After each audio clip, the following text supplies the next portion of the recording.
The Pinball Network is online. Launching Silverball Chronicles.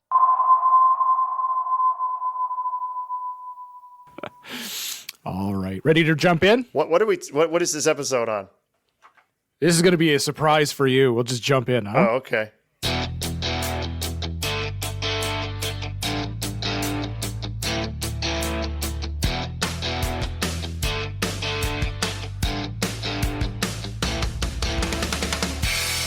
Hello, everyone. I'm David Dennis, and this is Silverball Chronicles. And with me is Ron. Hallett. That's my last name. Hallett. I always give you like a funny middle name. I guess you couldn't think of one. Vegemite? Oh, is that going to be related to what we're talking about? It is. It is. What's up, fella? You play X-Men yet? Yes. Yeah? Did the shooter lane work? No. Ah! I did figure out a way to pull the plunger back and kind of jam it off to one side and release it, and then it worked. Ah, the old sideways jam it and release it. It's a classic. Well, Stern has a fix coming out, so. That's good. It's really exciting. I'm really excited to play that. You know, Pintastic's coming up in April up here, which is up in the Northeast. That's only 5 months away. It's only 5 months away. The countdown has started. Wow, the countdown has started already. Okay, They have the Silverball Rumble, which is a major tournament, yes. Major tournament, which is our tournament, Silverball Chronicles and the Silverball Rumble. I don't know if anybody knew that. Oh, really? I didn't know that either. Cool. It is our tournament. Ah. Yes, and we always represent well. Well, you do. I drink too much and embarrass myself on a stream. Well, I haven't made finals for that one in a long time, so I'm not exactly representing well either. Well, you're representing. Mm-hmm. They're representing well. Ron, we have seen a lot of people joining us over at patreon.com/Silverball Chronicles. Most of them from Australia in the last little while. They popped in, which I think is very, very cool. They're coming in for, I think, the American barbecues. All the tips that the Americans have with barbecues. Huh? I think they call them Barbie. A shrimp on the Barbie, yes. Oh, don't. At least I didn't do any accent, so. Well, okay. I thought we could go a whole episode without the stereotypical kind of Australian things that probably drive them insane. Like the Foster's beer. The Foster's beer. Yeah. The knifey spoony. And remember, that's not a knife. That's a knife. So, you know, we've had some people pop in for a couple of months and leave just to say thanks. They've come in. If you're in our middle tier, which is $6 a month, you get early ad-free access to the show. You can jump into our private Discord chat room. You also get the barbecue tips, which, I mean, are a big deal. Right? Have you used any of these barbecue tips? No. I don't actually like barbecue. Oh, my God. I'm sorry. Ron, I thought I knew you. I'm sorry. Yeah, I thought you knew me. I don't like much, so. Oh, man. You like pizza. That's it. Pizza's good. Yeah. You know what's also good? Our Discord. Yeah. So come on in there. You get a free sticker after 3 months. If you drop up to the elitist category, there's where you're going to get, after a 3-month period, you're going to get all the same things, but you're also, after 3 months, you're going to get a Silverball Chronicles t-shirt. So thank you very much for our new patrons and all of the shenanigans that have come from that. Now, Ron, we're always on Facebook as well. That's another great place to chat with us. So swing on over, facebook.com/Silverball Chronicles, and please leave us a 5-star review wherever you found us. That way, more people will see us. We'll rise up in the algorithm. Are you familiar with the algorithm, Ron? Well, I would say 4 stars is the highest, or 6. Then give us those stars. Okay. But 5 is really the best. Right? That's the way to do it. If you just want a t-shirt just to say thanks, we've sold a lot of t-shirts. Some of them went to Australia, and we also sold a mug to like Michigan. So cheers to the guy who bought the mug. A Michigan mug. Yeah. Well, it's not a Michigan mug. I'm sure it's made in China. I thought it was made like in Canada of the finest Canadian maple. Yes, that's right. Just like the playfields of a Barrels of Fun machine. Maples? Wait a minute, they're made out of maple? I think it's made out of Canadian maple. No, isn't that the other one? The ones who did Punny Factory? Oh, we don't talk about that. They're the ones I believe that said that was made out of whatever. That's where I was getting that from. Pinball Adventures. That's what their name is. Yeah. That brings us to the corrections and concerns from our mailbag. That's over at silverballchronicles@gmail.com. The first one was, you and I made some Simpsons jokes. And Joe Chiravino reached out. And he made some corrections. Did he reach out to you or just me? What did we say wrong? So the first one is, we were talking about Rainier Wolfcastle, the character that does the Austrian accent. Isn't it Wolfcastle? Right. Something like that? Rainier Wolfcastle, yes. He's the Arnold Schwarzenegger of the show, yes. Right.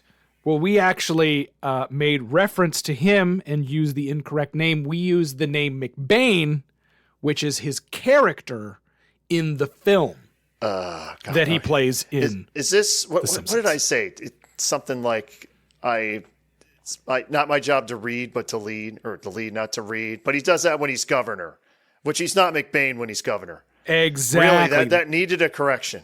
That needed the correction. The other thing was that I made the comment that, oh, my eyes burn, right? From the episode where he's playing Rainier Wolfcastle is playing, what was the character that he played? Is Radioactive Man? Radioactive Man. So we screwed that up. So that was a big deal. Joe, I think we've actually lost quite a few credit points with Joe. We're now down the list of respect when it comes to podcasters in the pinball industry. I think we're down there with the loser kids now. We didn't even talk about when he was commenting on his adult film career, Rainier Wolfcastle. Yes. We left that on the table. The other thing was, we had a whole little 5-minute conversation about why did D. Gottlieb & Co. get sold? And I said that I was never able to find a primary source of David Gottlieb or Alvin Gottlieb specifically saying kind of why it was sold off to Columbia Pictures. Well, the man himself, Michael Gottlieb, reached out and he gave us a piece of the missing link. But before I get into that, who is Michael Gottlieb? Michael Gottlieb is the son of Alvin Gottlieb. Yes, and the grandson of the D in D. Gottlieb & Co., David Gottlieb. Mm-hmm. So he's in the know. He knows what's up. Well, Michael said, Dad and Uncle Judd sold D. Gottlieb & Company because they were getting older and neither of them had children that were interested in taking over the business. Judd's boys were all doing their own thing, and my brother and I were too young. Further, Atari had been bought by Warner Communications, which sparked an interest in Columbia Pictures acquiring a game company. D. Gottlieb had used capital gains, and Columbia Pictures had a tax loss carryover forward that year, so it made sense from a tax perspective as well. It had nothing to do with the hospital. Dad and Uncle Judd were both on the board of the hospital, and it was doing great. So there you go. It comes down to timing. Right? So Alvin was able to spend all that time working with David, kind of learning the ropes, manufacturing, doing a little sales, building relationships. But Alvin's children, Michael being one of them, were too young, and Judd's boys were off doing their own thing. So it was just timing. Perhaps if Michael and his siblings were born a little sooner, that transition would have taken place.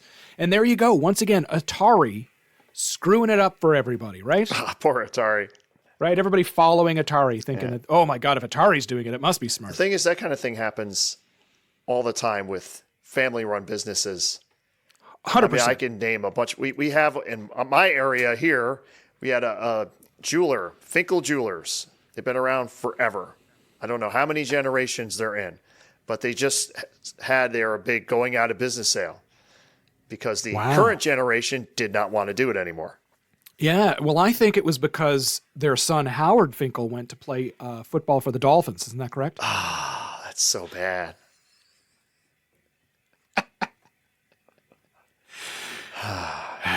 You could have said Howard Finkel. He later went on to announce for WWE or something. Yeah. Now, the other thing that Michael had pointed out was actually a big error on my part. Yeah, you really blew this one.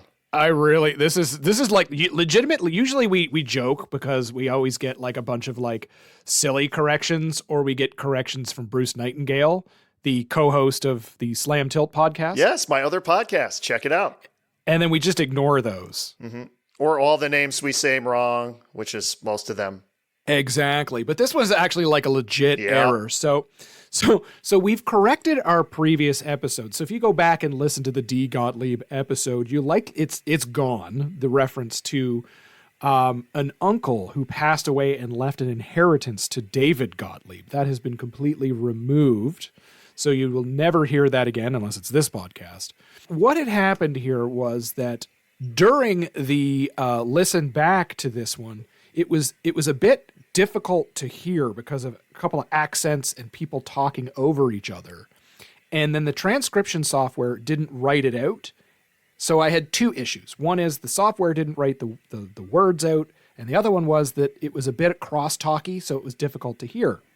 So I sent that document, the audio file off to Michael, and he listened and confirmed, because he knows how his father speaks, that this was the joke about an uncle who died and left somebody, a bunch of money and an inheritance was a joke that Alvin Gottlieb would often tell about a fictional self-made man who inherited a bunch of money, where his father had worked for every single penny and that was the major reason he was so tight and was so risk adverse when it came to spending his money.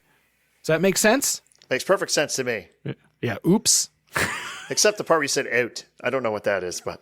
So anyway, I wanted to personally apologize to the Gottliebs for throwing in kind of a comment or a thing in because we are, I don't know if you know this or not, Ron, a big deal.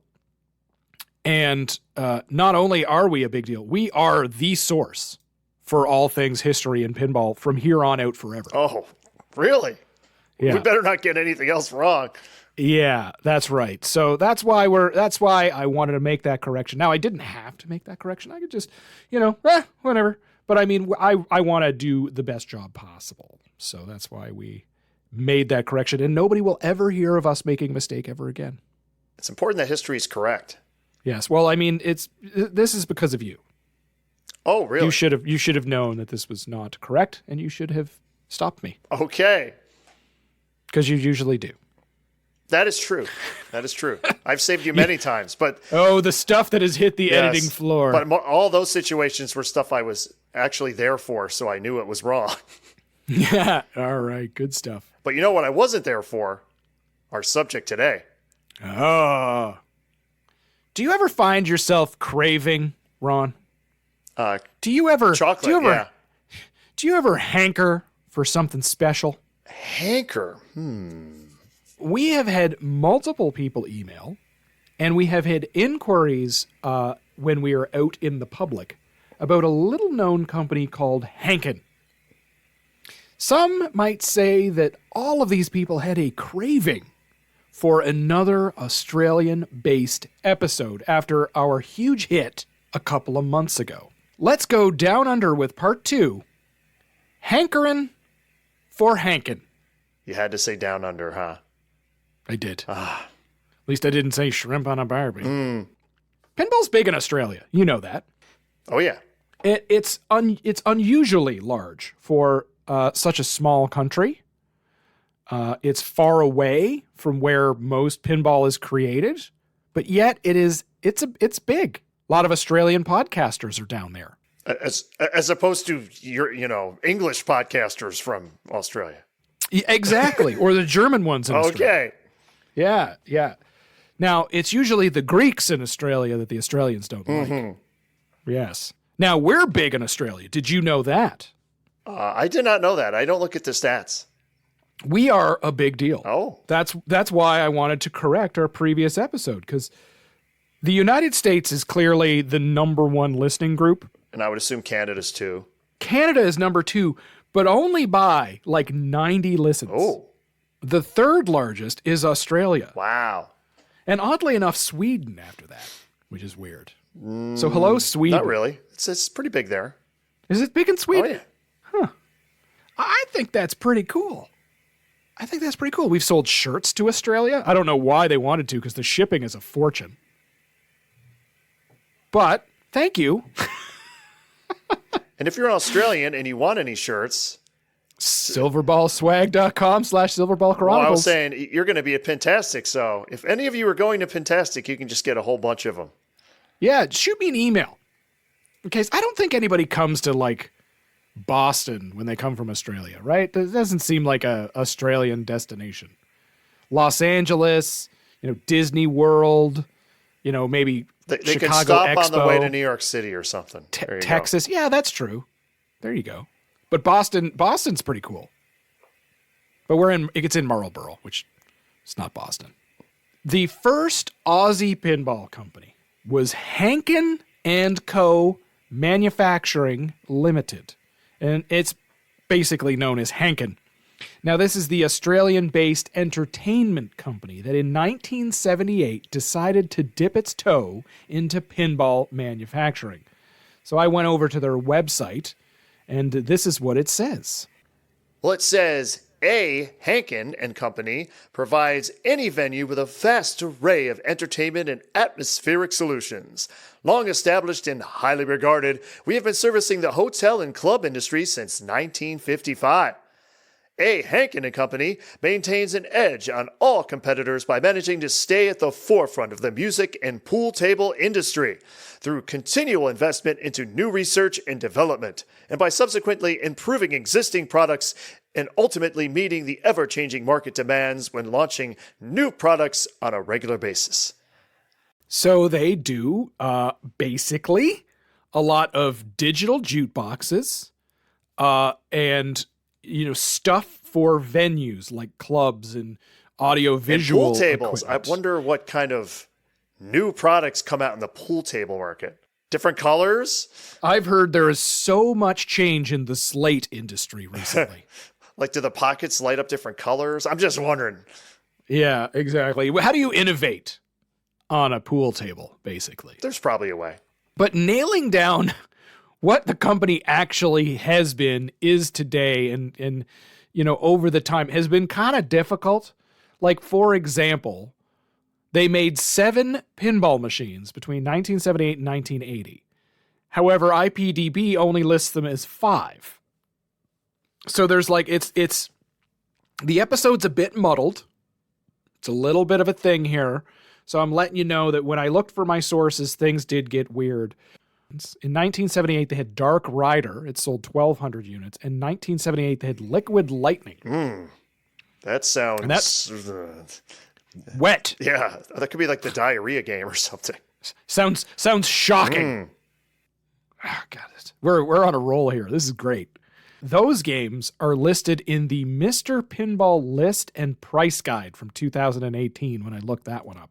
But those 2 games are not listed on IPDB. So they were either video or they were conversion kits for existing machines. These games, in loose release order, are listed here. So we'll go through games in chronological order when they were released, but some of them kind of overlap, or they were released at similar times, or one was released and then actually manufactured after the other. So it's a bit of a muddled-ish here, but I'm going through as best as I can. So please, we're doing our best here. The games are mostly uncredited designs as well, but I believe that they were most likely designed by David Hankin, who is the owner and founder of Hankin. Ron, you have played all of these games recently. Yes, recently, yes. These were all at Pinball Expo. So we have firsthand account of the stunning events of this company and the machines that they produced. Oh, this is exciting. So, first out of the gate, how are these games? Are they built well? Do they feel solid? They feel like a pinball machine. So are they Stern Electronics kind of wish, or are they more like, modern Bally Williams, like built like a rock? It's tough to tell that just by playing it. I didn't take them apart or lift the playfield up or look at any of the mechs. Okay. You didn't give them a jiggle? I mean, they didn't fall apart. They didn't squeak? No. Back glasses looked good? As good as back glasses that old are going to look. Okay, so at first glance, good-looking pinball machine. Doesn't look weird, right? They look normal. Back box, playfield. They're not Atari weird looking, no. No, and they don't have odd-shaped back boxes or weird square pop bumpers like some of those European companies? No. Okay, so we're off to the races here. Oh, literally? Literally. Their first machine was called FJ. It's a hot rods and car theme. It's from 1978. It sells 1,020 units, and it has uncredited art, but it's believed that it was Michael Eggleston. I hope I got that one right. What's an FJ? Aha, okay. So, an FJ, I had to look this up. Footjoy? It's a golf related. No. Right. Here's the thing. When you throw in FJ into Google, you get some difficult returned results. Okay? So, be careful if you're doing that around the family. But what I did do is I threw that in there, and I added the Australian kind of thing, and then it came up with what is an FJ. This is something that is, and everybody who's listening to this in Australia is like, well, of course I know what that is, right? But we don't know what that is here in North America. I think it was a TJ, right? Wasn't that a Jeep? Jeep TJ. That was the thing up here. So, okay, we're in the closer area. FJ refers to the Australian automobile model FJ, made in the 1950s by a company called Holden. Reportedly, these were an iconic youth car in the 60s and 70s, much like in North America if you had a 57 Chevy or a 32 Ford Coupe. Coupe. No, it's Coupe. No, it's Coupe. Why does it have an E at the end? The 32 Ford Deuce Coupe. I know you say coupe, but it's coupe. I say it the correct American way, yes. Holden became a division of General Motors in the 30s and in 2020 ceased trading after 164 years. Now, this I did know. I do know who Holden is because they popularized the Ute. Do you know what a Ute is? That's what, what's his face called youths in My Cousin Vinny? Yeah. No. Ute are like utility vehicles down in Australia, but it's not like in North America where you have a sport utility vehicle. Those are the car trucks. You know what I mean? That it's a car that has a truck bed on it, like an El Camino. Are you with me? Sure. It's look it up. Look up. Throw it into the Google. Here, I gotta show you now, because now I gotta get your El Camino. Wasn't that a Clint Eastwood movie? No, that was Gran Torino. Oh, Gran Torino. Oh. So there, that thing. Know what I mean? Mm-hmm. So it's like a car, but it's a truck. Yeah, I've seen those. We used to. Yeah. There was an era where I saw a lot of those, but yes. These are a big deal in Australia, to the point of that they still made them for many. I think they still make them today. But these are like a cool kind of car down there. And I'll tell you that Australians have some really, really sweet utes down there, these cars. Like legitimately. There was like a Vauxhall, I think, at one time that was had like a huge Corvette V8 in it or something. Well worth to throw that into the Google machine and look some of those up, because there's some cool ones. But getting back to pinball. Come on, man. I love cars. Okay, so back to pinball. Let's click on the flyer, because you're coming out of the gates here, right? You got to have a flyer. We know we love our flyers. And you got to smash it out of the park, to use a cliche, to ensure that we are launching a new company in Australia, the first manufacturer in Australia. So they're not manufactured elsewhere, brought in and manufactured. It is 100% made in Australia. What do we see here? It's exciting. It's fast. It looks good. It's reliable, easy to service, and under warranty. It's competitive, it's the right place, and it's Australian. Yes. Top saucer bonus multiplier. That sounds like a bally. Shoot it up to the top into the saucer. That's what that sounds like. Return ball to the action area of the playfield. Come on, Aussies. Come on. Light spinning targets and star rollovers. Wait a minute. It has a revolutionary new target system. Oh. Which I can't read because you're not zoomed in enough for me. I can't see it. I think if I get any further, it's going to be... Oh, that's better. Automatically steps varying target value. Exciting skill shooting to obtain extra ball. Completing all through rows starts special sequence. Adjustable stepping speed of spotted targets. Optional memory recall on targets. Oh, that's actually fancy. Right? This is that kind of late 70s when we're moving from the EM era into solid state, right? So now we can have some of these fancier little additional things like memory recall targets. I like their little saying they got in there. Come on, Aussie, come on. Yeah, I wonder what that must be a thing. Be the first in your street, not on your street. That's weird. Be the first in your street with an FJ. You and your customers deserve it. Yeah, okay. When we're looking at this, we've got like 3 pop bumpers in the middle of the playfield, right?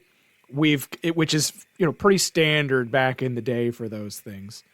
We've got your Italian bottom, right? Sling, flipper, sling. So then we've got an in lane and an out lane. So we're looking pretty good there. But above the out lanes, there's these, what do they call those? Those holes? Captive holes? They're saucers, aren't they? Saucers, that's the word. Frig, I'm blanking again. The saucers. Drop targets on the left with like flames. Looks like a drag strip. And it has 2 really awesomely placed spinners. What do you think? Spinners are awesome. Is this a wide body? I'm trying to remember. I just played these and I can't remember. You just played. It looks like a standard body to me in this picture. Oh, it would say if it's a wide body somewhere in the listing. It looks cool. And a lot of the posts very, very close to the flippers. Very dangerous looking game. This one looks fun. What do you think? Okay. Not so much, he says. Let's put it this way. At Expo, where there was lots of Aussies there, at least 2 of them said, hey, did you play the Hankin games? They kind of suck. That's what they told me. They told me. And they're the Australians. They're the Australians. So, you got to have some pride. You got to start somewhere. You got to start somewhere, man. You got to start somewhere. So that brings us to the second game, also made in 1978. That's Orbiter 1. No, and it's Orbit 1. Orbiter 1 would be the start. Yeah. Oh, is this a prequel? Or maybe this is a sequel to Orbit, or maybe it's a sequel to Super Orbit. Science fiction fantasy theme, sells 1,020 units, the same amount, oddly enough, as the FJ game. So it's like they must have just ordered that amount of parts. Uncredited design and art. But again, it's probably David Hankin that did it. The game is named after an arcade that Hankin opened in Newcastle, Australia in the late 70s. Around Newcastle, but yes. Yeah, whatever. I'm just trying to be accurate. We're not into details here. We know that from the last episode. So, this is an awesome flyer. But it also says first Australian pinball. Yeah, so I don't... And the other one kind of said that, so... This is where I'm getting into the, weird crossing over of when they were made and released. Because the other one kind of made it sound like it was the first. Now, this one is saying first. Now, they were also made in the same year, so it's possible that they were launched at the same time. At the same show. It's 1 to 4 players, 3 or 5 balls, space-age electronic score sounds, built-in self-test system, front-end programming. I don't know what that means. That must be keeping track of money and stuff. Feature memory. Wait a minute. Automatic free game percentage calculation? Oh, that sounds... Wait a minute. We had a whole thing Wait a minute. That was done on high speed. You mean to tell me Orbit 1 had that first? Well, here's the thing. Like 7 or 8 years before that? This was a whole thing with Williams and Gottlieb, right? We talked about this where Williams was suing Gottlieb where they had to pay a bunch of fees for their automatic free game percentage calculation. It must be a different type of automatic free game. Yeah, that's got to be different than what I'm thinking. It might be the same thing, but maybe the calculation itself, like the algorithm, is different. I mean, if they did it that far before High Speed did it, that's impressive. Yeah, and it has a 6-month warranty on its boards. Huh? For those people moving from electromechanical into this whole solid state era, I bet you that was a huge concern, was how reliable are these boards going to be? Because all I have to do is file and clean the stepper motor, the computer in the M system, right? Where this is a whole thing that I don't understand. Well, it has a 6 months warranty. It uses the Motorola 6802 microprocessor. It has 4K of memory. All of the Ks? Let's see. Well, I like this. 25% less componentry, I didn't know that was a word, than most US-made machines. Yeah, it's got less crap. Switches allow 11 different pricing levels. Cheat-proof income totalizer? What does that say? TOTAL. Total isolator? Total isolator? Sure. Automatic free game percentage calculator. I really want to know how that works. If you know what that is, throw that into silverballchronicles@gmail.com. That's something we'd like to know. I'd like to know what that means. Yeah. If anyone at Past Times Arcade knows what that means, because they have all these games there. Yeah, there you go. There you go. Has own onboard, quote unquote, onboard microprocessor enabling sound to be produced simultaneously with score. Prevents tedious and costly delays, particularly when a machine is counting off bonus points.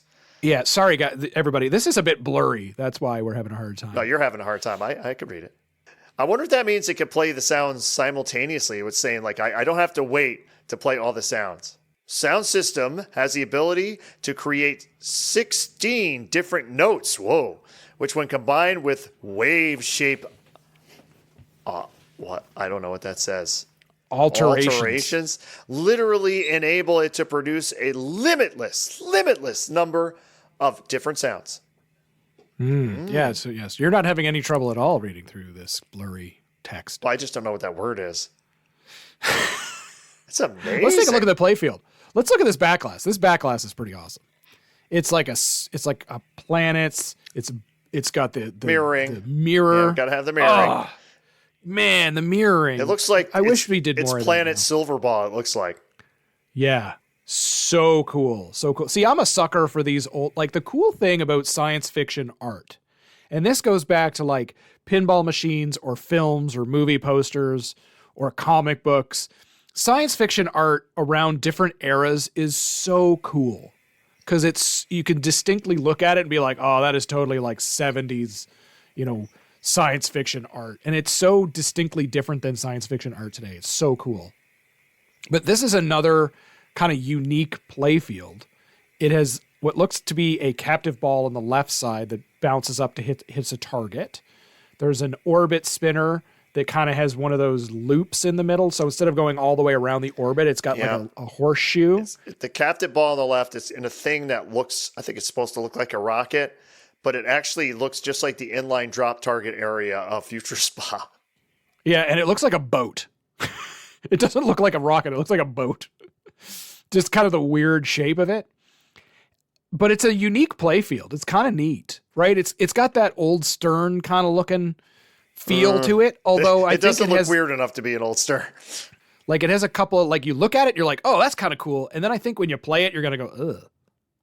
That's kind of gross. I'd say I played all 5 of them, and there was nothing in any of them that was like offensive. Yeah, like, oh my God, what were they thinking? Okay. So do you think they're stealing ideas from anybody, or do you think well, we'll get to that, but no, I mean, these are very, very safe, simple playfield designs. There's nothing. 2 pop bumpers, captive ball, spinner, 3 stand-ups. Yeah. Pretty straightforward. Very simple game. Looks like it's fun. Looks like a fun game. If you had this in your basement, you'd enjoy it. For sure. It's no stars. Oh, well, yeah, nothing is stars, but yeah. It's no stars. How about, this is the one. This is the game. I was like, it confused me. Like, who is this? It literally says on Dennis Lilly's How's That? How's that? Howzat. I'm like, that means something in Australia. I have no idea what that is. Howzat. Yeah, but it turns out Dennis Lilly, I guess, is a cricket player. Yeah. So how's that? I would assume it would be like, how is that? Which is like jammed together in Australian way. What is Dennis Lilly's How's That? Something like that. So that's how I would see it. So yeah, it's cricket themed. Only 350 units. Uncredited all around. And this one is, in fact, a wide body. This brings me to who the hell is Dennis Lilly? So I Googled Dennis Lilly. And this is like everybody in Australia. And if anybody listens to us in like Australian cricketing or the cricket world is going to think like, how do you not know who Dennis Lilly is? And to us in North America, cricket is not a thing unless you're from away and you play cricket here amongst your community. But like Canadians don't play cricket. I was actually hoping he'd be like an Australian football player. So I love that stuff. You see, that's cool. Because then you could be like, or a rugby guy, right? Rugby. Australian rules football to me is very Australian because it's Australian rules football. Yeah. Isn't that soccer? No. Australian rules football, they play with a football. It looks more like an American football. But they have to punch it to each other or kick it to each other. And if they kick it in the air and the guys all jump up, if the guy catches it, it's a mark. And they have to clear out of his way, and then he gets like a free kick and stuff. And there's, 4 goal posts? You kick it between the middle two. I think it's like 6 points, just like in the U.S. And then the outer 2 or 1 or 2 points or something. And these guys just tackle each other and stuff. It's great. It's like Canadian football where we're like, that field's not big enough. Let's make it a little bigger. And then all the players that aren't good enough in the NFL can come play here. But the Dennis Lilly, he was rated as the outstanding fast bowler of his generation. So, okay, this brings me to this thing. So I Googled Dennis Lilly, and he's this Australian retired cricketer. And then, as you say, he's the outstanding fast bowler of his generation. So then I'm like, oh, God. Now I got to look up a bunch of other words that I don't understand. So Lilly formed a new ball partnership with Jeff Thompson, which is recognized as one of the greatest bowling pairs of all time. So now I got to look up bowling, which I think is throwing the ball. And then I got to look up this Jeff Thompson guy. Thompson, without a P, Thompson. Now, by the time of his retirement, David Lilly's retirement, from international cricket in 1984, so this is 5 years after this game is made, or 6 years after this game is made, he had become the world record holder for the most test wickets at 355 and had firmly established himself as one of the most recognizable and renowned Australian sportspersons of all time. What was his name? David Lilly? It's Dennis Lilly. Dennis Lilly. David Dennis. That's my name. So now I got to look up what the heck a test wicket is. No, you don't. He was part of the Australian squad, which finished as runners-up at the 1975 Cricket World Cup. And in 2009, Lilly was inducted into the ICC Cricket Hall of Fame. Yes. So that means when this game was made, he was still active. Yes, he was still a big deal. Cricket is the sport, not big in North America, much bigger in British colonies and in India. Bowling and bowler, that's the pitcher who throws the ball. So they do it all crazy like their arm is made of jello, which is kind of neat.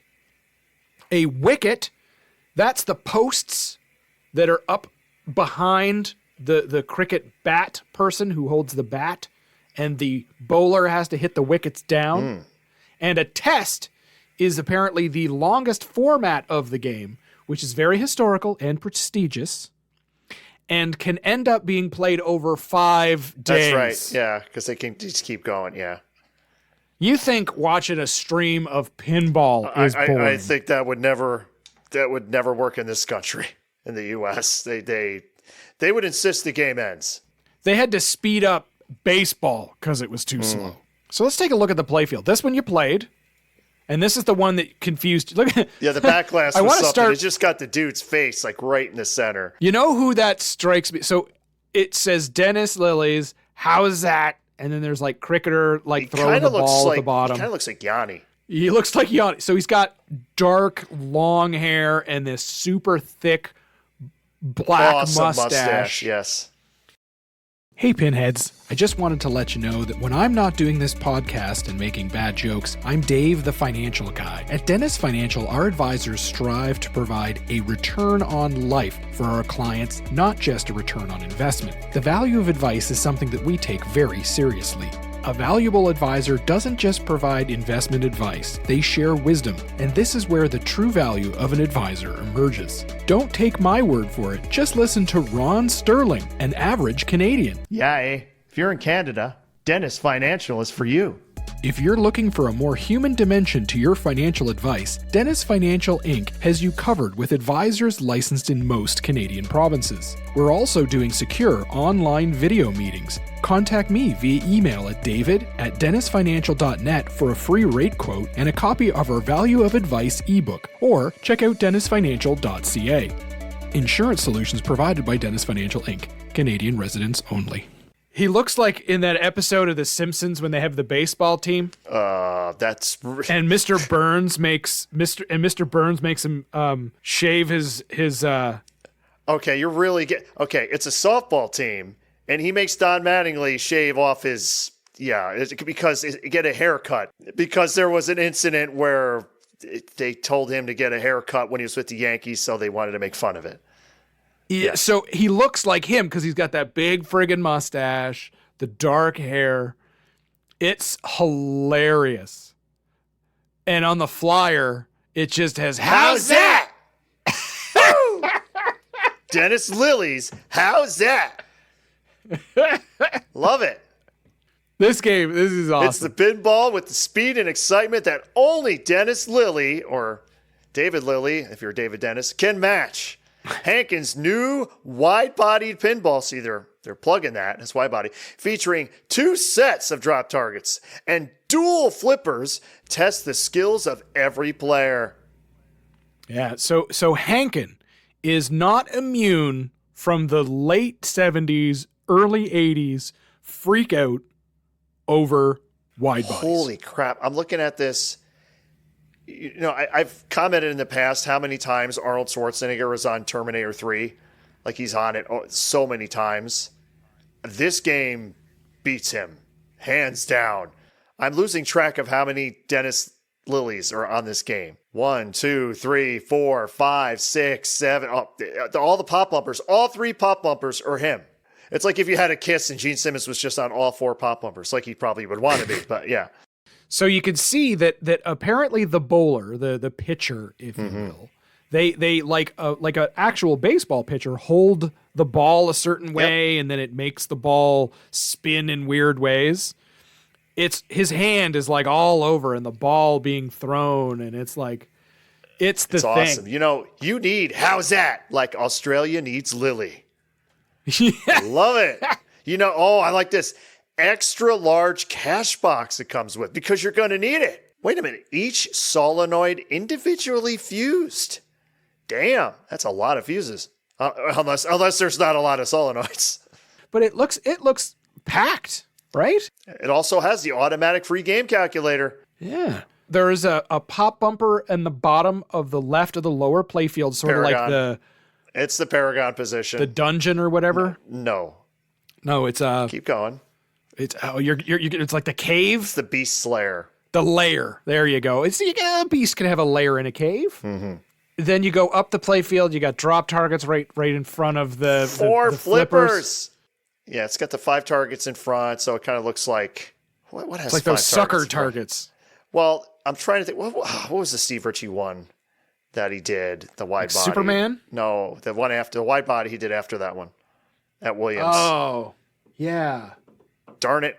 But it reminds me of that with the targets in the front. But yeah, Superman, I think, has the same deal with the 5 targets in front. Yeah, 2 spinners. Everybody loves a spinner. Mm-hmm. Nice captive, spot on the right side, a saucer. It's got the flip, so it's got a set of flippers right in front of those 5 drop targets on the left side, which is just terrible if you ask me. They don't really shoot at anything. But then the one on the left side, it's almost like Genie, right? Where it's got the drop targets at the top and it's got the flipper on the bottom left side. A little bit of that and then there's a spinner up there. It looks cool. And you played this and it was not good. Why was it not good? I honestly, I can't remember. I just remember one of the 5 I actually was like, I kind of like this one. And that was it.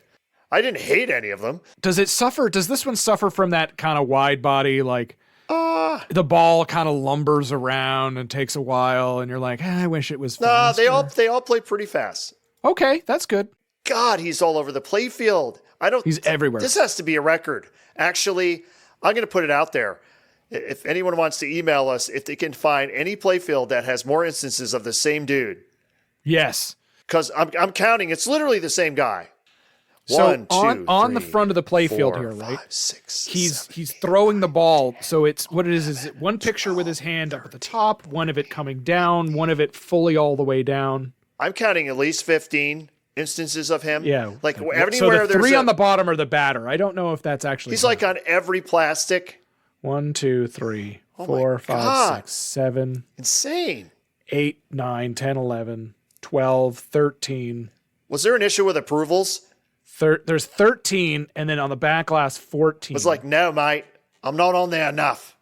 More. So what was that? 14, and then 15, yeah, that's 16, right. 17, He's on the 18. back glass at least another 5 times. Oh, my God. Unbelievable. If you can find any other pinball machine that has the character. We challenge our listeners. It doesn't have to be, I'm not going to qualify it by saying it has to be the licensed person. No, it just has to be any instance. The same character this many times. Good on you, Australia. Good on you. Good for you. Or bad on him if he had a huge ego and demanded that he be on the game that many times. You know, I bet you what it was is the Hankin team realized that they had like a huge star and they wanted to put him all over it so they could like fawn over him and talk to him and say like, look what we made for you and all. It's like if Wayne Gretzky came to a Canadian team, a Canadian manufacturer was like, can you make me a pinball machine? Everybody there would be like, oh my God, it's Wayne Gretzky. Well, it'd be like they didn't get any permission to make the game from him. So they figured they put him on it enough, he couldn't turn it down. Like, oh my God. I'm on this thing like 20 times. This is great. Yeah. Okay. Do you have a favorite week of television? I don't watch television. You don't watch television. You don't have a favorite. You don't have a favorite time of the year. Gee, I wonder if maybe Shark Week would be my favorite time of year. Ah, there you go. The next game is Shark. This is the one I actually kind of liked. It's a futuristic underwater surfing shark attack theme. Yeah, it's Jaws, but they probably didn't have license, so it's just shark. But in Jaws, they did not surf in spacesuits. This is like Cosmic Gunfight if it's about sharks somehow. So in Australia, like surfing is a thing. That's like a whole subculture. Going to the beach. It can't look as cool as these people surfing though. Where I'm from, going to the beach is like that, but we don't have like Australian beaches where we're at, right? Like we're in northern Atlantic province. It's freaking cold here. Even all the time, like you get used to the cold water. We don't really like when we surf here, we wear like full wetsuits. Looking at the back glass, I like it even more now. Isn't that cool? It's got sharks. It's got people surfing on like futuristic surfboards wearing like spacesuits. All the score displays have shark teeth around them. And I just realized like they're being eaten. The whole border of the back glass is shark teeth. 4 eyeballs. 4 random eyeballs in the corner. I don't know if those are the shark's eyeballs. Or are those the eyeballs of the people that are left over because they've been eaten by a shark? Or those are the eyeballs that Wesley Snipes popped out of the guy's head in Demolition Man, I think. Here's a real question, okay? Mm-hmm. Are the sharks and the surfers, are they fighting crime? Yeah, or are the surfers fighting off the sharks? Yeah, it's kind of confusing. They almost look like they're on the same team. Are the sharks in space? No, there's water. There's water. You can see the water. Are they under the water? They don't look like they're under. They're jumping up. Maybe it's like Sharknado. It's before its time. Is this a wide body too? I think it is. It is. Yes. You know, you can sink your teeth into big profits. Oh, Great. I love it. I love it already. Very good. Yep. Three banks of drop targets for exciting skill shooting. The extra ball wedge turns every 35 scores of 100 points or more for approximately 8 seconds. Turns on every 35 scores of 100 points. Okay. Horseshoe. It has a horseshoe. Has a horseshoe. Memory options. For both bonus multipliers and bonus count, you can hold them over. The finish is top quality polyurethane paint for extra attraction and durability. Polyurethane, my favorite kind of urethane. And don't forget that self-test system with that automatic free game calculation, which I got to find out what the hell that means. Somebody needs to tell us what that means. Big time. But let's take a look at, so the art on the side, okay, the side of the cabinet, since we're talking about art, is like a dude in a wetsuit scuba diving. Who was looking for a gal. Yeah, he's looking for the Thunderball auditions. Yeah. But man, that wetsuit is tight. Look at how tight it is around his butt. Yes, it is very tight. It looks uncomfortably tight. It's surprising that they were able to do that with like stencils and spraying it on. Actually, isn't the thing in his mouth like out? Yes, it's like looks like it's there. hanging behind him, but yet he has another one in his mouth. I'm confused. So he's got a backup? That's not a bad idea, I guess. So, yeah, I mean, you are underwater. Yeah. So this one has the 2 flippers on the bottom plus the mini flippers above them. Yeah. And this is a little bit like, Space Invaders, right? Where it's got the kind of the 2 at the top and the 2 on the bottom. Mm-hmm. It's kind of cool. The playfield art is dark. It's very blackish. Yep. It's got lots of blacks. There's like a weird, like, I want to say he's like a wizard looking dude in the middle. I don't understand what he's doing. He's like mad at the shark, but it is busy. It is a busy playfield. There is art all over the place. This is like if Steve Ritchie had a modern game and they had to fill up the middle of the playfield, so they just did a bunch of art. Hey, it's the best art they've had so far, my opinion. It's cool. This fish right here has glasses on. Oh, he's not a wizard. He's like a fish with like a face, a human face with sideburns. Man, Shark! This game is a trip, dude. I remember it's the one I really liked. And this is the one you liked of all of them. Is it because of the art or because of the gameplay? Gameplay. Okay, so describe a little bit of that, would you? I can't remember. I just remember I liked it. It was simple to figure out what to do, and I just kept doing it over and over. It's like, yeah, it's kind of cool. It is something else going on here. And there's like a fish lady at the top without a shirt Topless, on. yes, because we can do that. Because she's a fish lady. Mm-hmm. Well, no, because we're not in the U.S. Yeah. I thought the water was warmer in Australia, though. I like that there's a drain skirt. Yes. It's not an apron. It's a drain or an arch. skirt. A drain skirt. Ron approved winner, this one. Yeah, if I was forced to take a Hankin game, This would be the one? this would be the one. Not the one you would think. Being the huge Star Wars fan I am, you would think a certain game.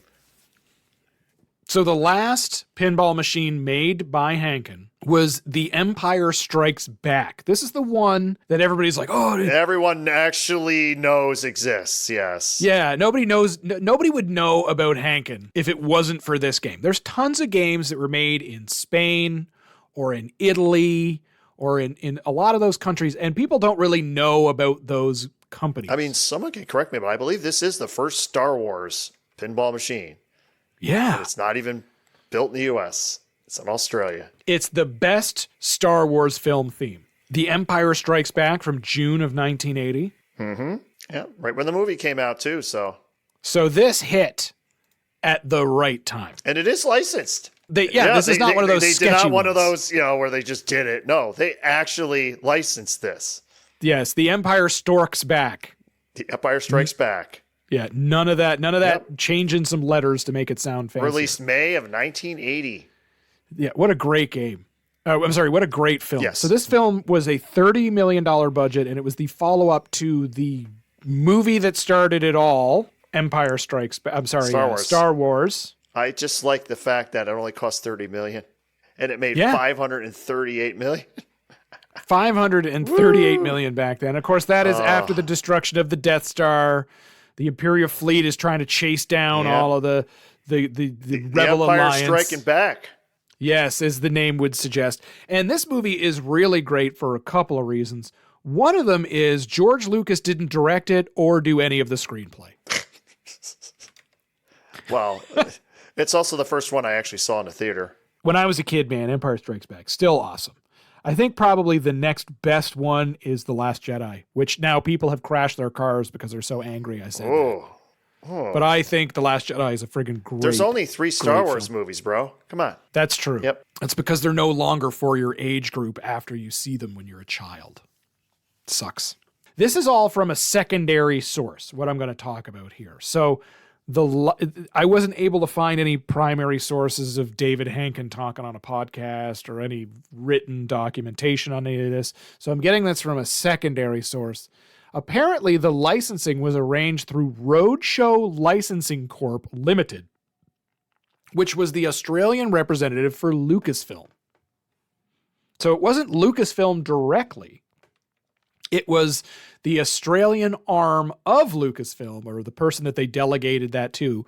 So I guess in Australia, if you were going to make Star Wars toys, you probably had to go through this Roadshow Licensing Corporation company.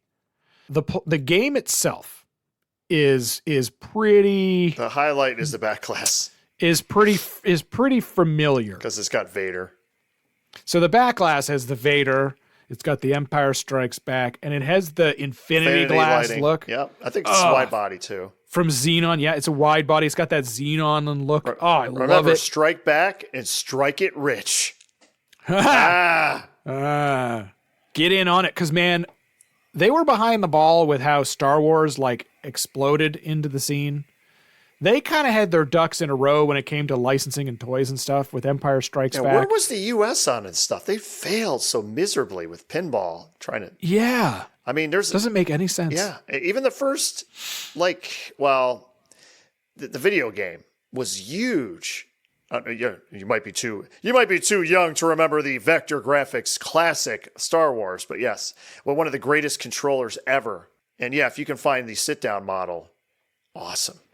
That's the way to go. That's got 25-inch monitor. It's got the bigger monitor. Yeah. So see, I didn't know about that game when it was younger. I knew about that game when I was looking up arcade machines, and I'm like, ooh. Yeah. There's a picture somewhere that the one they gave to Lucas. They put an extra plaque on the side or something. This doesn't have just a flyer. This has a booklet. Yeah, it's got to have a booklet. It's Star Wars. May the Force be with you. Yes. With Hankin. Yeah. Nice. They've really they hammered it with that one. They put Vader everywhere, which is smart. Now look at this picture on the left. Who is that? Leaning over this pinball machine, leaning over it, checking it out. Oh, is that Mark Hamill? That is Mark Hamill. Wow. A young Mark Hamill before he got old and bitter. Before they destroyed his character, it's Luke Skywalker or gave himself. His character more depth. Yeah, okay. Luke Skywalker. The movie of the year is now the pinball of the year. And it was such a pinball of the year. How many units did it sell? 350. Yikes. Okay, I think Mark Hamill was looking at it saying, hey, this looks like firepower. He's like, wait a second. Isn't this game Space Invaders?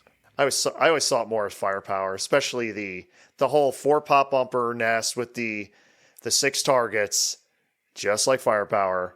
It's got 2 dead bumpers at the top, so a total of 6 bumpers. 4 active, 2 inactive. Oh, is that their first inactive bumpers? I think so. There's a spinner on the left side. There's a spinner on the right on the orbits. Captive hole on the right. It looks like not a very target, but a stand-up target, some drop targets. And in the middle, it's got those, like you said, 6 stand-up targets like firepower. Mm-hmm. Now, when it gets to the lower playfield and the sort of the middle, let me say middle of playfield to lower playfield, because it's a wide body, so it's really big, and it's all the arch, or what did they call it? We just said the drain cover. Drain cover. Yeah, the drain cover. It's really way down the playfield. But I just like that So this came out in 1980. So at the beginning of 1980, they saw Firepower, and they saw how much money that made. So it's like, we need to replicate this in our design. But let's make it better. I don't think this has multi-ball. So let's make more. Let's make more of it because more is always better. Yeah, so let's put 4 flippers at the bottom. Again, like Space Invaders, 2 small ones, and then 2 regular size ones below that. It's got 6 lanes, 2 out lanes. 1 out lane on each side, and then 2 in lanes on each side. So 6 in total. The middle, the art. So it's Star Wars. You look at it, and it's It ain't no shark. It ain't no shark. But yeah, it's got an AT-AT. It's got Vader. The AT-AT just doesn't look the same. It's a bit, I don't know, it just looks off. In the movie, they never call it that either. AT-AT was purely to sell the product as a kid, and it worked because I still call it that. What they actually called? AT-AT? No, they're just called Imperial Walkers. That's all they call them in the movie. They don't say the AT-ATs are here. There's a Millennium Falcon, which did not fight the Walker. At least the size is close. Yeah. It's got the little other ships that fly around it. They did everything with the artwork they should have. They put lots of Vader because the Empire Strikes Back, so it's all very Empire heavy. Yeah, it's dark. It's the darker of the films. And I think when you give people a choice between like good guys and bad guy artwork, they almost go for bad guys artwork every time. I mean, Stern did that with their Star Wars. They had the one that was more Rebel side, and then he had the art package that was more, Imperial, more Vader. Yeah, it was like premium versus pro. Yeah. Super cool. Vader's on the pop bumpers, because of course he is. He's on the side cabinet, which looks really cool. Mm-hmm.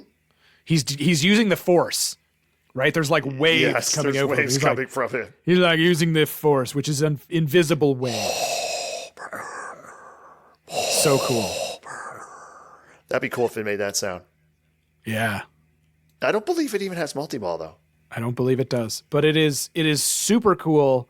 And you played it and thought it was awesome. I played it and went back to play Shark instead.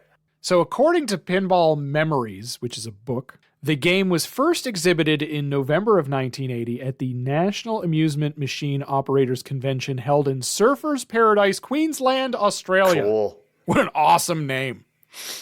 Surfers Paradise. Imagine showing up for that, and there's a freaking Empire Strikes Back, and it's like, what? Oh, but crazy. Why, with such an awesome... They're getting into the licensing. They're getting it, right? Why was this their final game, and why did they cut production so short? Because of video games. Killing everything, man. The Pinball Compendium, which is the 1970 to 1981 version, David Hankin tells the author that the pinball production stopped because of video games' popularity. Right? It was the video game sort of revolution because a video game, you just put it on location, you turn it on, people put coins in it. It just works. And it makes money. Yep. There's no pop bumpers, there's no fuses, there's no controllers boards. Really all you got to worry about. Yeah, the ball doesn't get stuck. Right? If the joystick stops working, you unscrew it, you screw a new one in, you plug it in, done. Right? Like these, I just bought a Missile Command. You love Missile Command, Wait, you Ron. bought a Missile Command? I bought a Missile Command. You bought a vector game? Good luck with that monitor. No, this is a regular monitor. Really? I thought it was a vector monitor. Oh, yeah, you're right. What am I thinking of? Yeah. Damn. You're thinking of I'm thinking of asteroids. Space Duel. No, I'm thinking of asteroids. Yeah, asteroids. Which I would love in asteroids too. Those are my 2 favorite games. So I bought a Missile Command. That's got like the large trackball. Yeah, the 4-inch. Yeah, the 4-inch instead of the 3-inch. Oh my. So this thing just sits in my living room. I just turn it on and it works. Right? There's no screwing around with it. Yeah, actually with a CRT monitor, if it's been like recapped, rebuilt, it will, in a home use where you hardly ever turn it on, it'll outlast you. You'll be dead before that thing doesn't work. Yeah, so this game was refurbished by the one and the only Todd Tuckey. This is a Todd Tuckey machine. Okay. So it's been all redone on the inside, the roller ball and all the stuff and the chips and the Big Blue and all that other crap inside has all been done. And it's signed on the back by the whole team. I believe this is one of those machines that was sent to Mark from Canada. And he must not have liked it or wasn't very good at it, but now it's mine. So who got the next kick at the kangaroo, Ron? The next kick. Oh, you mean the next Australian to try to make a game? Yeah. I mean, you could say Wayne. Yeah. And Wayne's last name is? Oh, it's Gillard? I think it's Gillard. Gillard. Yeah, I think you're right. Wayne Gillard. Now, he was on the Aussie Pinball podcast, which is hosted by Dr. John Cosson, who is a staple in pinball streaming and podcasting in the Australian scene. And you know him best for his great trivia that he plays with you and Bruce Nightingale, who is the co-host of Slam Tilt podcast. Mm-hmm.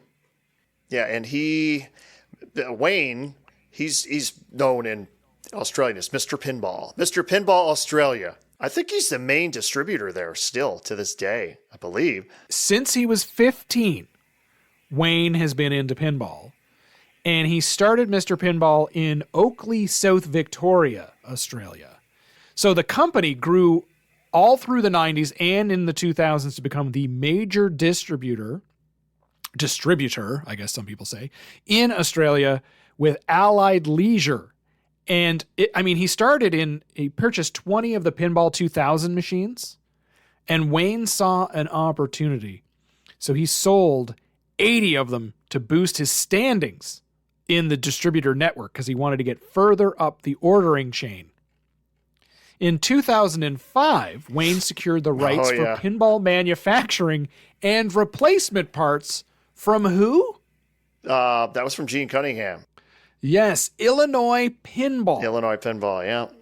Now, they originally had the exclusive licensing to sell and remanufacture pinball. And those were the parts were like 5 years. They had the non-exclusive rights. They still retain some rights because they were still making Williams parts, Illinois Pinball. But yeah, that you can make a whole podcast about just the Williams rights debacle and everything with that. It was a big time. So we have a whole episode on Illinois Pinball where we talked about Gene Cunningham, the pinball enthusiast and collector, where he purchased all the leftover Williams stuff, and then he tried to distribute all of those parts and ran into trouble. And he makes new parts and replacement parts when he kind of wasn't supposed to.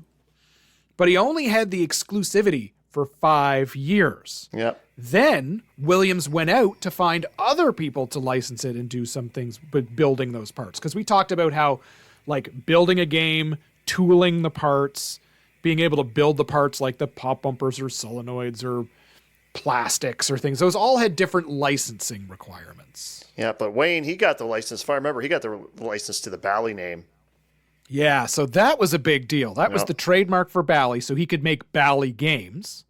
But he couldn't necessarily make the parts for Bally games. He had to have a license for that too. And then you could buy the old parts that were left in a warehouse, but you couldn't manufacture those. Like, it was all weird. And we talk about that in our Capcom episode. Yeah, but I think he still uses, on Pinside, he's like Bally Man or Bally something. He still uses the Bally. He still holds the trademark. Yeah. Well, he had held the trademark. I believe. I'm sorry, the Wayne holds the, yes. Yeah, I believe I got my Whodunit translate from him because that was the only place I could get a new one was from Australia.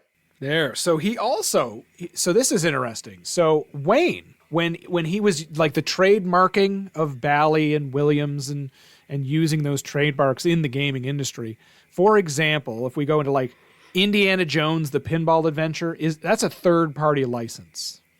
They could remake the game, but they couldn't put Williams on it.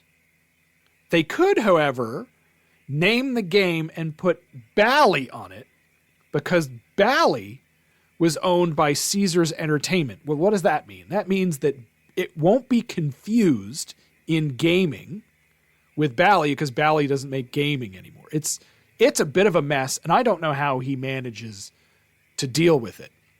The modern example is Chicago Gaming, right? Chicago Gaming, when they build the Williams machines, you'll notice they don't have Williams written on the back box. They have CGC. But if you look at the Bally game, Attack from Mars, it has Bally written on it. outrageously confusing. So when did he get into thinking about building a game? Well, there's two that I remember. One was the Medieval Madness. He was going to do those. But the remake, because everybody wanted to remake that. Yeah, because even then, everyone wanted, and Medieval Madness was like the one everyone wanted, which Chicago Gaming would eventually do that one first, I believe, because it's the one everyone wanted. But he also was looking into doing the Crocodile Hunter game. Yes. So Wayne, like everybody, thought building and manufacturing pinball would be fun. And he looked at building a Steve Irwin Crocodile Hunter game, because Steve Irwin was a big deal in the early 2000s. The thing was that you have to learn kinetics, right? And what do I mean by kinetics when you talk about pinball? How it shoots. How it shoots and the ball movements and things like that. But what the best part is, the Bally Williams designs that he purchased came with a lot of the drawings or AutoCAD files, so he saw all of that stuff already. He didn't have to learn by drilling into a thing. He could look at Steve Ritchie's designs and be like, oh, that's why Steve Ritchie bent the wire form that way. That's pretty slick. So who was Steve Irwin? He's a Crocodile Hunter. He was the Australian zookeeper. He was a conservationist, a television personality, a wildlife educator, and a huge environmentalist. He was the guy that had the really short brown pants and the cargo boots and the Australian accent, and everybody had known he was a huge deal. Now, he grew up around crocodiles, as we assume everybody in Australia does, and of course other types of reptiles, and he was educated by his father, Bob Irwin. Steve achieved international fame in the late 1990s from the television series The Crocodile Hunter, an internationally broadcast wildlife documentary series that he co-hosted with his wife, Terry. And the thing most people don't realize is he didn't own the name Crocodile Hunter. That he was hired by the company that did Crocodile Hunter to be the Crocodile Hunter.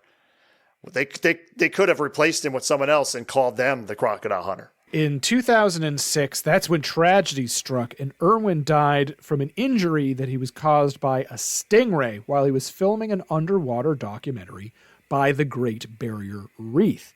His death became international news and hit a lot of young children quite hard, if I recall. But we were right along building this Crocodile Hunter game. If you go on IPDB, and the link is in the notes, you can see some of the proofs for the Crocodile Hunter. So what does it look like?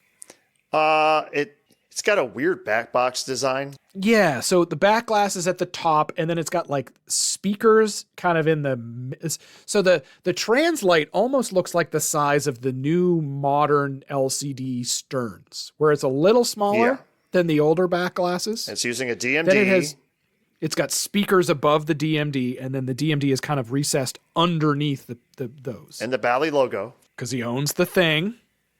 But we don't have any playfield pictures. Because I don't think they ever got that far.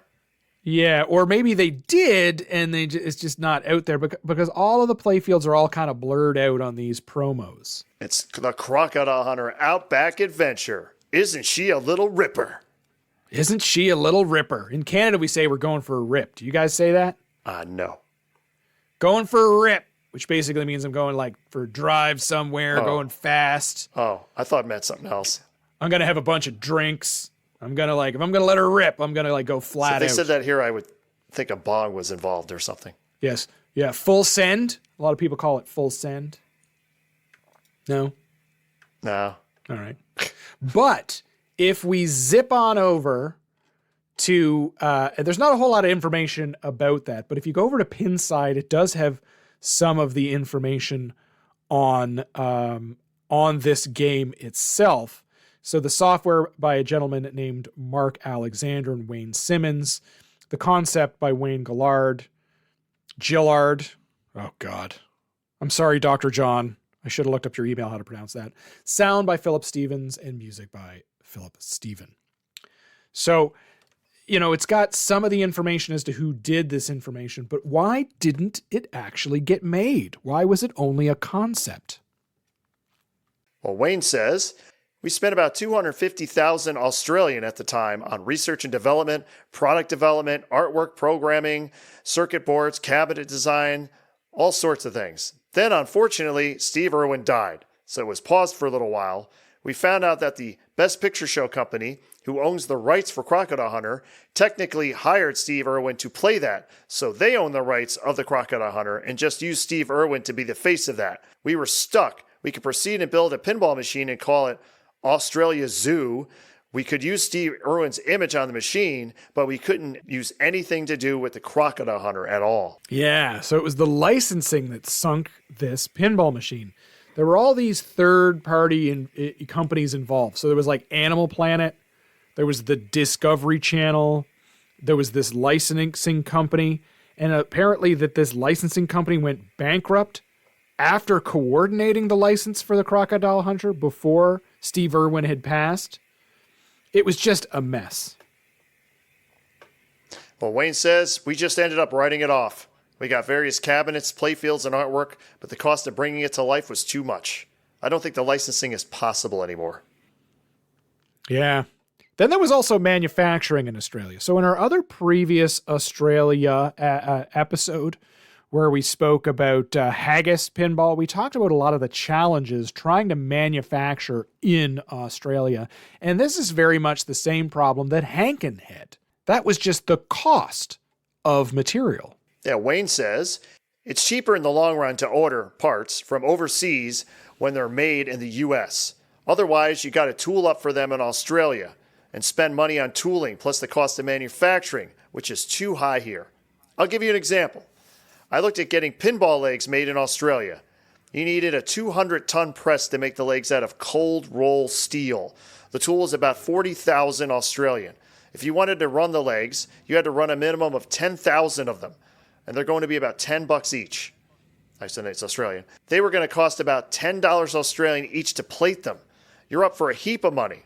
I could buy the legs from America from the original manufacturer for $6.50 already plated. It just isn't economically feasible. Everybody wants to build something close to home, right? Everybody wants to, build Australian. We want to, have great manufacturing. But here's the thing. It's going to be like triple the cost. So then the question becomes, well, is it really worth it at triple the cost? No, it's just cheaper to buy it from the US and bring it over. Or, this happens with buying things from China and bringing it to the US, right? It's just cheaper to do it elsewhere. So you can do it at home, but it's going to cost more. And you have to accept the fact that you're going to have to pay for inflation and you're going to have to pay for, all of that other stuff if you just want to have it made locally. Now, the WPC and the WPC 95 systems, now those are the board sets in those sort of 90s Bally Williams games. They needed the chips for those boards to be made. But the worst bit is, if they were going to build these boards, if Wayne and his team were going to build these, or remanufacture these boards, a lot of the chips in them were now obsolete. And in fact, a lot of these chips were made with hazardous materials that weren't even available back then. This is much sooner than today's sort of revolution in manufacturing or remanufacturing a lot of these boards that are done overseas, right? Where they're using new materials and new chips to do the same thing that those systems did. Back then, they needed the original ones, right? Nobody was going to make a chip that was as good for something that was made in 1995 in 2005. Nobody's going to be like, I want to make a crappy chip. They all want to make the new chip. But enough time has passed now where we can sort of, backdate them. So they went a different route in 2006 when it came to games, didn't it? Didn't it or they? Didn't they? So in 2006, Chicago Gaming linked up with Wayne to make Medieval Madness. Now, they didn't just manufacture it. What happened was Wayne transferred the manufacturing license to Planetary Pinball. So he didn't just license the license, he just transferred it because he realized it was probably better to sell it and make some money than it was to keep it and hold on for maybe he could build it later. Hold on. You know when I said I correct things? That don't seem right because he made Medieval Madnesses, Wayne. Yeah, but when Chicago Gaming made the Medieval Madnesses locally. Yeah, but that was like 10 years after this. Exactly. So wait a minute. So he gave them the license, but they sat on it for 10 years before they made anything? I think so. That doesn't sound right. I don't remember. I do not think that Rick at Planetary had these in 2006. That seems too early. Maybe it was 16. Yeah, that sounds more like it. Because 6 doesn't sound... Because me and Bruce used to go to his place when it was Bay Area Amusements, when we would be there for like California Extreme. Extreme. Yeah, that was probably after 2006. Well, he might have had the He didn't license ha- I in don't think 2006, I but don't- didn't I do don't anything. think he had it yet. No.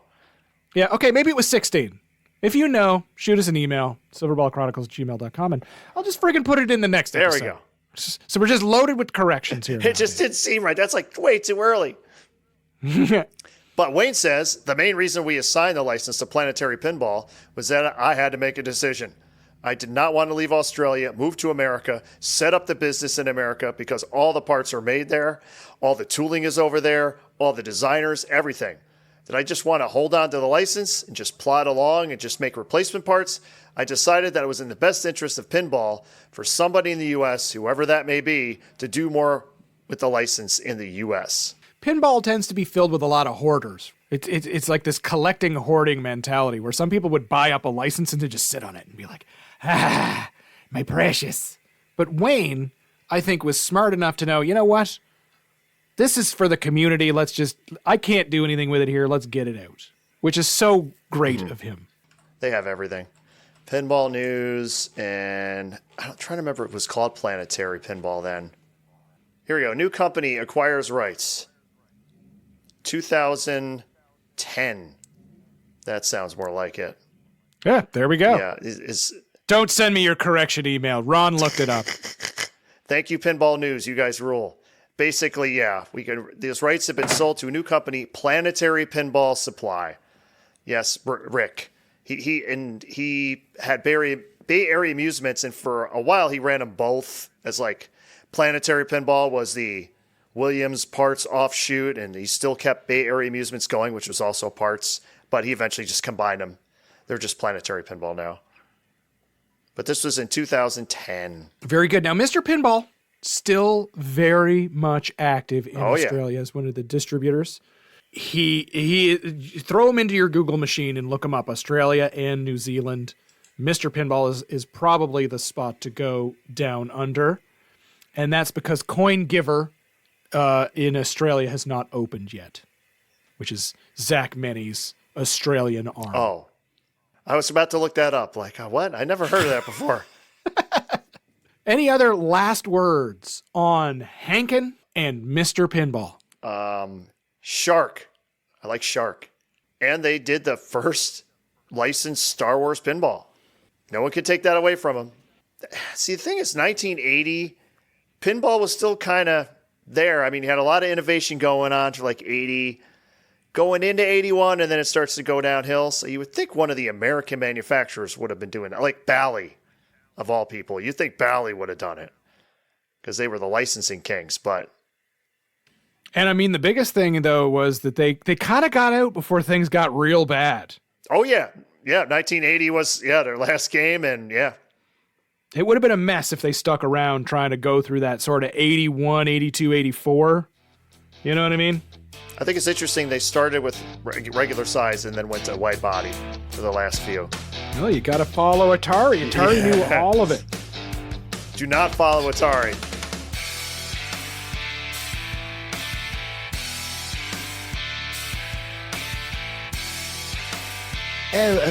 This again. Okay. As always, you can send your comments, questions, corrections, and concerns to silverballchronicles@gmail.com. We look forward to all your messages, and we read every one. I wonder if I could do this without actually reading at this point, so I've done so many times. Please subscribe to us on your favorite podcatcher. Turn on automatic download so you won't miss a single episode. Remember to leave us a 5-star review. That way more people can find us. Oh, you're still plugging the Patreon thing? Are you still calling them cronies? Seriously? Oh. Join us on Patreon to support the show. Want to get early access to episodes before everyone else? Have a strange love for stickers? Do you know what a Discord is? Jump on as a $6 a month premium crony. Want all the other perks and a shirt after 3 months? Join us at $20 a month as an elitist crony. Maybe you just want a shirt. I understand. I only want a diaper. Swing on over to silverballswag.com and pick up a Silverball Chronicles t-shirt.